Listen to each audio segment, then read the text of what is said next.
Hello बच्चों, CET exam 22 October second shift में आने वाले बहुत अच्छे क्वेश्चन आप देखो एक बार इन्हें। ऐसे ही क्वेश्चन हमें नेक्स्ट कल मिलने वाले हैं, इसलिए आप चैनल को सब्सक्राइब भी कर लें। सबसे पहले मैंने क्या किया, लोग 100, 5 लोग 10, इसको मैंने लिख दिया 10 का स्क्वायर। बेटा 10 का स्क्वायर है, 2 घात है वो आगे आएगी, क्योंकि लोग n की घात n का मान होता है, n आगे आ जाता है, 5 × 2 यानी 10, लोग 10, 10 ये वाला। जब ये दोनों समान हो आधार और घातांक तो इसका मान 1 हो जाएगा, यानी 10 एकम 10, उसकी घात 3। बच्चों मैंने इसको क्या किया, लोग 10 बटा लोग 100, उसकी घात 3। इसको मैंने लिख दिया 10 का स्क्वायर, 2 आगे आ जाएगा। अभी हमने पढ़ा था लोग m की घात n, 2 आगे आ जाएगा, ये कट जाएंगे, 1 बटा 2 की घात 3 यानी कि 1 बटा 8, यानी बी हमारा बिल्कुल सही आंसर है। मेरे ख्याल से आपको समझ में आ गया होगा। बच्चों नेक्स्ट क्वेश्चन देखते हैं, ये भी बहुत अच्छा क्वेश्चन है। इस क्वेश्चन को देखें आप। एक सूर्य का उन्नयन कोण 49, उन्नयन कोण एक ही बात होती है, 45 डिग्री से 30 डिग्री बदलता है। खंबे की छाया 80 मीटर तक बड़ी हो जाती है। देखो ये खंबा है, मैंने मान ली इसकी छाया x है और कोण कितना है 45 डिग्री। बच्चों बेटा जब इधर चलते हैं तो कोण बढ़ेगा, देखो 90 हो जाएगा, इधर चलते हैं कोण घटेगा। जब 80 मीटर और आगे चले तो कोण 45 से बदलकर 30 डिग्री हो गया। हमसे पूछ रहा है खंबे की ऊंचाई, मैंने h मान ली। पहले त्रिभुज ABC को देखें तो tan 45 का मान होता है लंब बटा आधार, ये थीटा 45 है तो लंब h आधार x, यानी h बराबर x, समीकरण 1। अब मैं त्रिभुज ABD लेता हूँ, उसमें tan थीटा यानी tan 30 बराबर लंब यानी कि h आधार हो जाएगा x प्लस 80। tan 30 का मान 1/√3, h बटा 80 प्लस x के स्थान पे मैंने h लिख दिया। क्यों मुझे h का मान निकालना है। 80 प्लस h को 1 से गुणा करेंगे, 80 प्लस h √3h।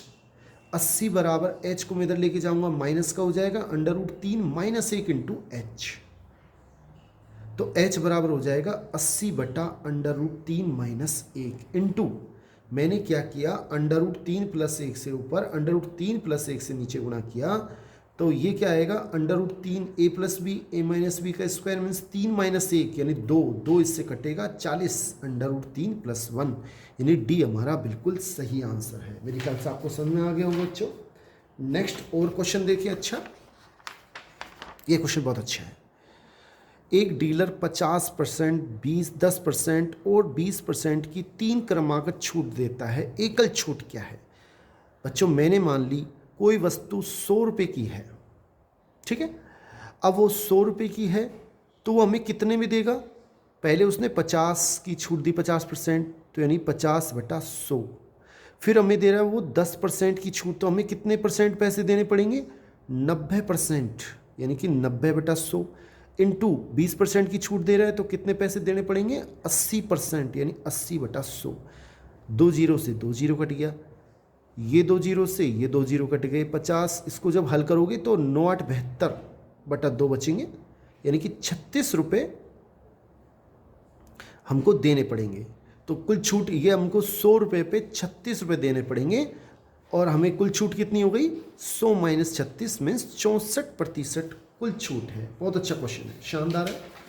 अगला क्वेश्चन देखिए बच्चों, ऐसे ही कमल के पास 200 ट्रॉफी थी, उसने 5% ट्रॉफी राम को दे दी। बच्चों क्या हुआ, कमल के पास 200 ट्रॉफी है, 5% यानी कि 200 का 5 बटा 100 यानी कि 10 राम को दे दी।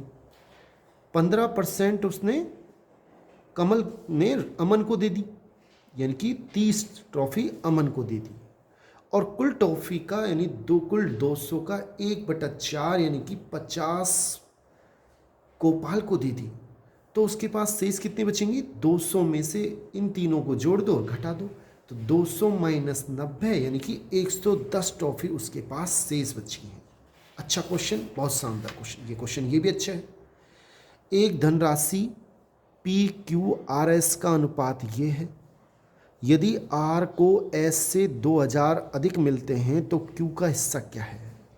देखो इनका पैसा का अनुपात 6x, 2x, 5x, 3x। Are को एस से, यानी आर के पास ज़्यादा है, एस से कितने 2000। आर का मान कितना है 5x माइनस एस का मान 3x बराबर 2000, 2x बराबर 2000 यानी कि x बराबर 1000। तो Q का हिस्सा कितना हो जाएगा 2 इंटू 1000 यानी 2000 रुपये, यानी सी हमारा बिल्कुल सही आंसर है। नेक्स्ट क्वेश्चन देखिए बच्चों, ये भी बहुत अच्छा है। 1028 इसका मान 4, 512 इंटू 25% यानी 25/100 माइनस 75 इंटू 4/5। इसको जब इससे गुणा करेंगे 4112 आएगा बच्चों। 25 एकम 25, 25 चौक 100, 4 का भाग आप इसमें देंगे 128 आ जाएंगे। 15 5 75, 15 चौक 60, इनको जब हल करोगे 4180 यानी डी हमारा अच्छा सही आंसर है। बच्चों नेक्स्ट क्वेश्चन देखिए, बहुत शानदार क्वेश्चन है, बहुत शानदार क्वेश्चन है। क्वेश्चन इस प्रकार है, साइन 23 डिग्री का मान 1/b है, इसका मान हमसे पूछा है। हम क्या करते हैं, इनको साइन में बदलेंगे। क्यों बदलेंगे, क्यों में साइन का मान दे रखा है, और 23 डिग्री में बदलेंगे। ठीक है, तो ये तो 23 डिग्री में है ही, बस साइन में बदलना है। तो मैंने क्या किया, इसको पहले 1/cos 23 डिग्री लिख दिया, माइनस, अब साइन में तो बदलना है लेकिन ये 23 डिग्री बदलना है, तो अभी बदल देंगे। पहले इसको क्या लिख सकते हैं, कोस 90 माइनस 67। अगर साइन को कोस लिखना हो, कोस को साइन लिखना हो, 90 में से घटा दो, तो कोस 90 माइनस 63 मीन्स 23। इसके नीचे कुछ नहीं है तो 1 लगा दिया बच्चों मैंने। अब मैंने क्या किया, कोस 23 लघुत्तम लिया, 1 माइनस ये कोस स्क्वायर 23 डिग्री। अब जब cos square 1 minus cos square 23 degree का मान क्या होता है बच्चों, साइन स्क्वायर 23 डिग्री। और इसको मैंने लिख दिया √1 माइनस साइन स्क्वायर 23 डिग्री। क्यों, 1 minus sine square cos square 23 degree, और उसका वर्गमूल कोस 23 ही आ जाएगा। कोस 23 साइन 23 का मान दे रखा है a/b, यानी ये हो जाएगा a² / बटा √1 माइनस इसका मान हो जाएगा a² /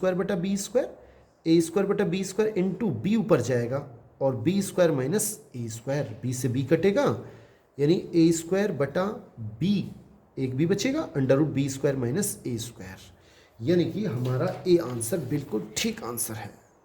क्वेश्चन ये भी बहुत शानदार है। नेक्स्ट क्वेश्चन देखते हैं बच्चों, ये क्वेश्चन बहुत टाइट है, बहुत टाइट है, ये नहीं देना चाहिए, ये IIT लेवल का क्वेश्चन है, फिर भी आप देखें इसे। अति परवलय का समीकरण बच्चों x² / a² minus y² / b² बराबर 1 होता है, आपको याद रखना पड़ेगा। ठीक है, अब नाभिलंब की लंबाई दे रखी है 8, यानी, और नाभिलंब की लंबाई का सूत्र होता है 2b² / a। 2 से 2 जब ये कटेंगे यहाँ 4 आ जाएंगे, ये 2 एकम 2, 2 चौक 8, यानी b² बराबर 4 है। ये समीकरण 1 आ गया बच्चों। अगर अब e² का मान हमें याद रखना है 1 + b² / a², और e² का मान हो जाएगा, उत्केंद्रता होती है e 9/5, और 1 + b² / a², एक को जब इधर घटाएंगे तो 4/5 b² / a², 4/5 बराबर b² का मान 4 है बटा a², एक से a कट गया, 4/a। 4, अब इसको जब अपन हल करेंगे 4 से 4 1 ही का जाएगा, 4 एकम 4, 4 एकम 4, तो a Ekam a, 5 Ekam 5, a का मान आ गया 5। हमें यहाँ a² का मान रखना है 25 हो जाएगा, और b² का मान क्या हो जाएगा 4 × 5 यानी 20, और अब इसमें रख दो x² / a² का मान 25, y² b² का मान 20 बराबर 1, यानी कि b हमारा बिल्कुल सही आंसर है। नेक्स्ट क्वेश्चन देखते हैं बच्चों। ये क्वेश्चन बहुत बहुत कठिन है, IIT लेवल का है, आया हुआ है IIT में। आप देखें, 2 रेखाओं इनके व एक्स से निर्मित त्रिभुज का क्षेत्रफल हमें ज्ञात करना है। हम पहले त्रिभुज के तीनों शीर्ष देखते हैं। ये रेखा एक्स अक्ष पे पूछ रहा है, एक्स अक्ष से निर्मित, तो एक्स अक्ष पे y का मान 0 होता है। जब यहाँ रखेंगे 2x = 4 आएगा, x का मान 2 हो जाएगा, यानी कि बिंदु हो गया x का मान 2, y का मान 0। अब दूसरी समीकरण x अक्ष पर, x अक्ष से निमित्त, तो y का मान 0, x का मान यहाँ 0 रखेंगे तो x + 1 = 0, x = -1, यानी बिंदु हो गया x का मान -1, y का मान 0। अब 1 और 2 को हल करते हैं, ये समीकरण 1 है, ये समीकरण 2 है।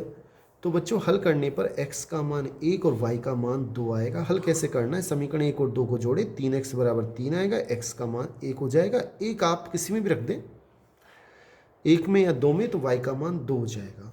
चित्र क्या बनेगा, अब 3 बिंदु हो गए, तीनों बिंदु कहाँ हैं, एक तो 2,0 बच्चों ये 2,0 होता है, x का मान 2 y का मान 0, ये हो गया। -1,0 ये होता है, और 1,2 ऊपर। जब इन तीनों को मिलाएंगे त्रिभुज बनेगा।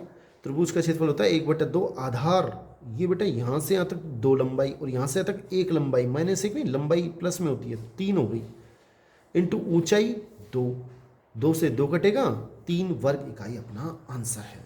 बहुत अच्छा क्वेश्चन है, यानी कि सी हमारा आंसर है। और देखिए आप एक बार,